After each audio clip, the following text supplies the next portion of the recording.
Hi guys! Welcome to my new YouTube channel.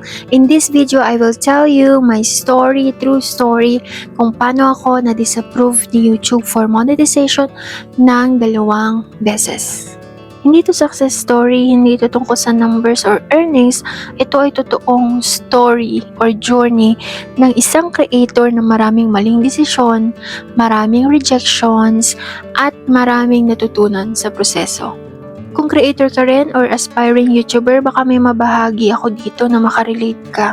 Kung hindi ka creator, baka may mapulot kang lesson tungkol sa patience, growth, at starting over. Anyway, this is the most honest video that I will ever make, kaya lahat ng sasabihin ko dito ay totoo and sobrang honest ko dito. As in, may script ako dito guys kasi nga mahaba yung video na to. Kaya kailangan kong i-structure yung aking sasabihin. Noong una akong gumawa ng YouTube channel, na-curious lang naman ako, simple ang dahilan ko. Parang ang daming creators na nagtatagumpay, di ba? At naisip ko, paano kaya kung subukan ko rin? Di ba? Ang dami ng matagumpay ng mga YouTubers. Syempre, to be honest, gusto nating ma-monetize din. Sa umpisa, walang malinaw na plano. Wala akong structure, content strategy. Wala akong niche, walang meaning. Walang value yung content na binibigay ko. May excitement, pero kulang sa direksyon. Start lang akong mag-upload September 2025. So, ilang months pa yun bago ako nakapag-upload. Naalala ko pa yung una kong upload, ilang beses kong ni-refresh ang page para tignan kung may nanood. Kahit 10 views lang, masaya na ako, ganyan, and then wala. Ang hirap pala. Kaya ko ano-ano na lang din ang mga in-upload ko. At dahil ilan lang yung mga views sa long form videos, sinubukan ko yung risk ng pagkuha sa ibang platform, tapos i-upload ko sa shorts. Nag-boom yun kasi after ilang days, nagkaroon ako ng maraming subscribers dun sa mga shorts na inauthentic at repetitive. Red flag, diba? Pero hindi ko iniisip yun. Wala akong content strategy. Gusto ko lang mag-upload. Gusto ko lang ma-meet yung requirement ni YouTube. Guys, if I would look back sa channel ko, sobrang hindi siya organized. Ang daming inauthentic, walang meaning, walang value. Mapapatanong ka kung babalikan ba to ng mga subscribers kasi iba-iba yung niche, iba-iba yung meaning, iba-iba yung, walang meaning at all. Walang value dun sa content na binibigay ko. Gusto ko lang ma-meet yung threshold ni YouTube para ma-monetize. Makapag-upload lang. Habang tumatagal, unti-unting nagbago ang focus ko. Imbis na content na ang nasa isip ko, analytics na. Pagkagising sa umaga, punta agad ako sa YouTube Studio. Bago matulog, YouTube Studio. Maya-maya, YouTube Studio. Refresh ng refresh. Parang bawat subscriber ay validation na tama yung pag-upload ko, tama yung ginagawa ko. Pero yun nga, repetitive na walang meaning. Tapos inauthentic kasi galing sa iba't iba. Galing sa ibang platform. Kapag tumaas ang views, yung mga shorts matataas ang views, umaabot ng 10,000 pataas. Kaya ngayon dumagsa yung subscriber. Dahil dun dumami yung subscriber ko, na-meet ko yung 1K dahil dun sa shorts. Pero, ang problema, hindi nga authentic at hindi okay ang content na ganon. Maring sa iba, makikita nyo na nag-work yung ganon na monetize or tuloy-tuloy sila. Ba't ito tuloy-tuloy pa rin ang upload kahit galing naman sa ibang platform? Kahit AI naman or inauthentic. Hindi ko alam. Yun yung mga bagay na hindi ko masasagot. Kung paano yun nire-review ni YouTube. Kasi, ang alam ko, sa unang bahagi niyan, ang nagre-review niyan ng YouTube monetization application ay YouTube AI is kanyan. O may inauthentic ba, may repetitive ba, may mga violations ba, is ka ng YouTube AI or system, something like that. And I don't know kung paano nakakapasa yung mga channel ngayon na inauthentic and repetitive, as in, pag tinignan mo, ang gulo. Pero tuloy pa rin ang upload, ang daming subscriber, ibig sabihin monetize sila. I don't know. Dumating din ako sa point na halos lahat ng ginagawa ko tungkol na sa monetization. Umiikot lang sa monetization. Lahat ng decision ko. Wala nang pakialam tungkol sa content. Nasa watch hours lang, nasa subscribers lang, nasa views lang. Ganon. Di naman masama ang mangarap, di ba? At ang sarap nga na tinitingnan yung progress mo, ang ganda na meron kang nilulook forward, pero naglulook forward ka pala sa wala. Kasi yung mga numbers na nakikita mo ay hindi mo rin magagamit. The more that I chase numbers, the more na nagiging fake sila kasi nga wala naman sila palang impacts. Negative impacts meron. Alam nyo guys, kahit papano, kahit na hindi ganun kaganda ang content ko, ang channel ko, syempre umasa rin ako na mamonetize, diba? Syempre nag-take ako ng mga videos, nag-edit ako day and night. I worked hard din para sa pangarap, nag-effort, nagbigay ng time, ng energy. Kaya may hope, may expectation na sana ma-monetize. Kaya the first time that I got rejected, disapproved, hindi ko makakalimutan. Akala ko handa na ako. Akala ko kaya ko kapag hindi ako na-monetize. Pero masakit. When I clicked apply, after 7 days, ko pa na-receive yung final decision ni YouTube. May email. Lagi kong nire-refresh ang email. When I got the email, tahimik lang akong nakatingin sa screen. Kasi andun yung salitang not approved. Hindi naman ako naggalit kay YouTube. Hindi rin naman ako umiyak. Disappointed ako sa sarili ko. Kasi I worked hard pero hindi ko na-achieve yung pangarap kong ma-monetize at maging part ng YPP, YouTube Partner Program. However, meron dong appeal. Merong appeal. Pwede kang mag-appeal kung sa tingin mo nagkamali si YouTube ng pag-review ng iyong YouTube channel. Pero sa tingin ko ay hindi ako karapat-dapat mag-appeal. Kasi nga, siguradong hindi okay yung channel ko. So bakit ako mag-a-appeal at bakit ako mangangatwiran, something like that. May dalawang reasons na malinaw na binigay si YouTube kung bakit ako not currently able to earn. Yan nakalagay eh. Number 1, una ay inauthentic content.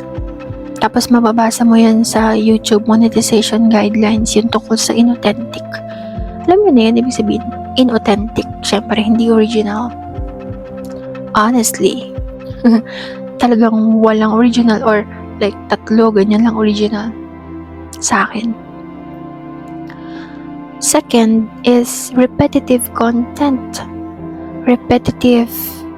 May mga hindi naman ako inulit doon na pagkatapos kong i-upload ko ulit. Wala namang ganon.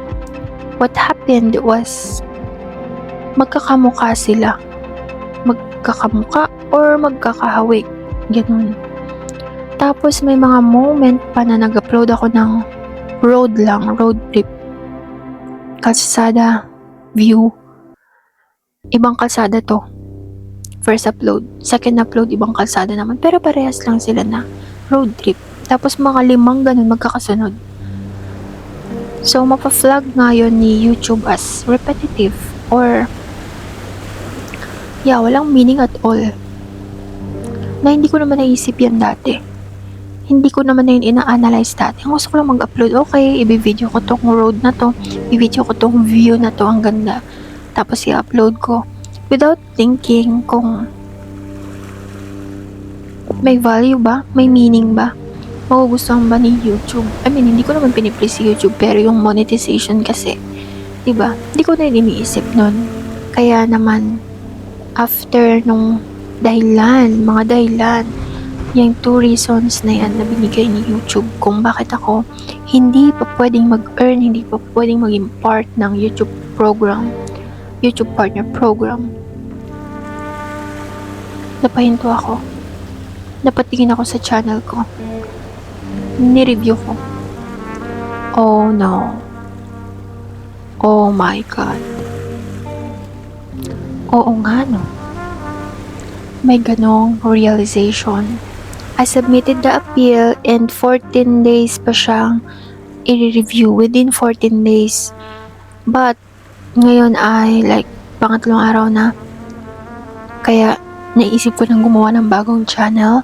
Although hindi ko alam kung ma-approve ba yun or hindi. I will update you guys. Pero dito sa panibagong channel, gusto ko lang ulit ng fresh channel kung saan gusto ko ng mas structured at mas malinaw, mas may meaning na content.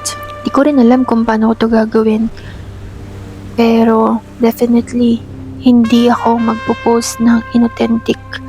Hindi ako mag-upload ng repetitive. Hindi ko na gagawin the same mistakes that I did. Yun, in short. Minsan, ang pinakamagandang desisyon sa buhay ay magsimula ulit. Starting over again. Hindi dahil sumuko ka, hindi dahil tinamad ka, hindi dahil nag-fail ka, kundi dahil natuto ka, mas malinaw na ngayon, mas okay na ang direksyon. Part naman ng life yan guys, yung pagbagsak, pagkatuto, pag-ulit, pagkakaroon ng fresh start. Ang fresh start ay hindi laging setback. Na para bang nagsimula ka ulit, hindi na okay. No, you can always start again. As long as you live, you can always start again.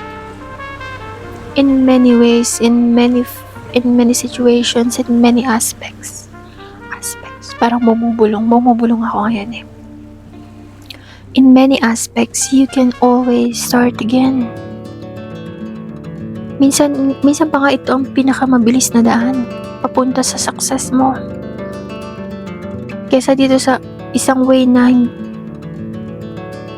laging nandito and nag-fail ka na nga or hindi na nga nag-work. Hindi ka pa rin natututo, mga ganun. Nandiyan ka pa rin, hindi ka pa rin natututo. Why not delete, remove, then start again. Huwag nang tumingin sa past. Huwag nang tumingin sa mga pagkakamali tapos uulitin mo na uulitin.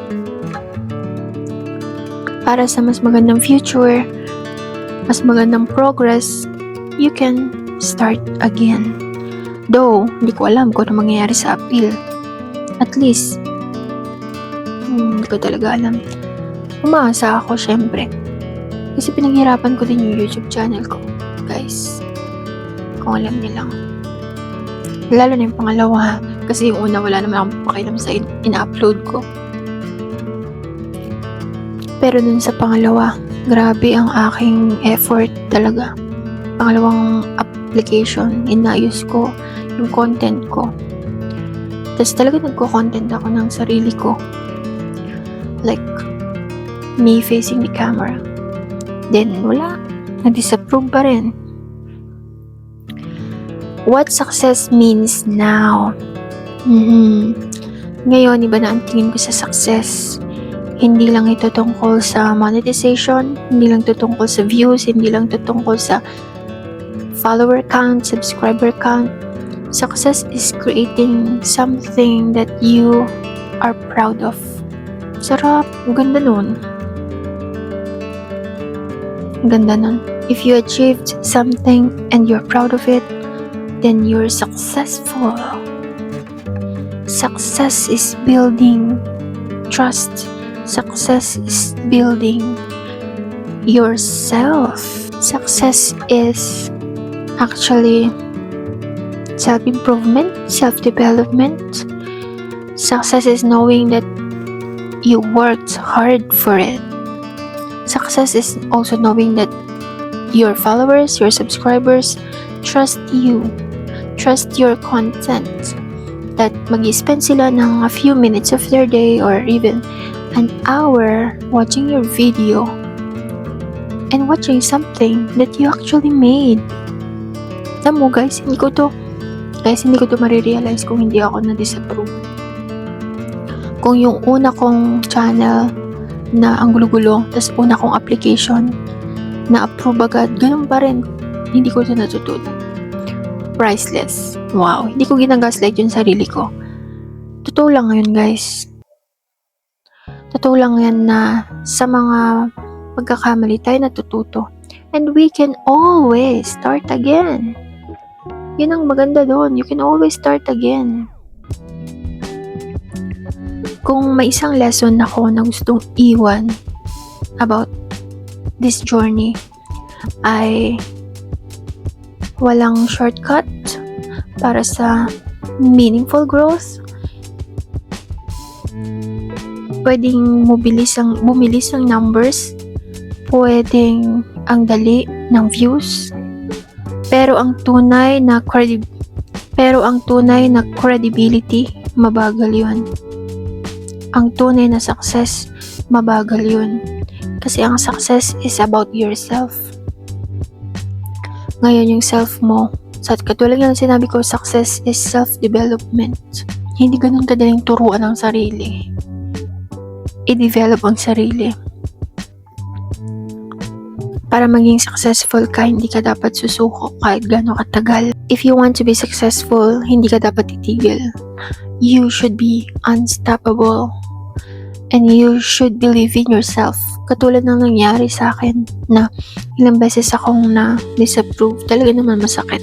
Hindi ko na lang naikwento, na ilahad, madetalye yung mga effort and lahat ng pinagdaanan ko dyan para ma-monetize. Pero mahirap, tapos na-disapprove. Pero dahil doon, marami akong natutunan. At yung natutunan ko na yun ay gusto kong ibahagi sa mga aspiring YouTubers. Kung aspiring creator ka, huwag kang susuko and try mo. Kung magkamali ka man, kung may mga maling decision ka man, baon mo yan bahala mo yan para maging okay ka na sa susunod. Yun lang guys, maraming salamat sa panonood ninyo. Kung nakaabot ka sa part ng video na to, paki-comment mo naman kung taga saan ka para malaman ko, and then also para ma-subscribe back kita. Yun lang. Bye!